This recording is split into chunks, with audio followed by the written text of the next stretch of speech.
לקחתם כזה דבר הביתה? שתי עיניים פתוחות. יש כזה דבר הביתה? איזה? אתה יודע, הבנתי למה העיניים שלה... הוא תגלה. הבנתי למה העיניים שלה שלך ולא שלי. נו. כי גם אצלי הרי טיפה מלוכסן, אבל אין לה ריסים. למה יש לאחרים ריסים? כן, בטח. לתינוקות אחרים יש ריסים? מגיע הריסים? אין לה ריסים, בסמטרי. תסתכל, אין אין לה בכלל. שיער על הראש. לא, אין. יהיה יותר. לא, ברור שיהיה יותר. כן, אני לא, זה לא שהיא תהיה בלי יצמח לה ריסים. גם שערות על הידיים. זהו. ציגדיים, ציגדיים. רגליים. כן, היא תצטרך לעשות שעבה בסופו של דבר. זה בטוח. זה בטוח. אבל עכשיו אין לך ריסים.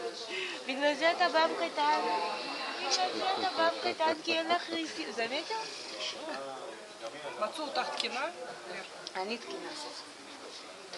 מתי אתם עוברים למלונית? בשתיים.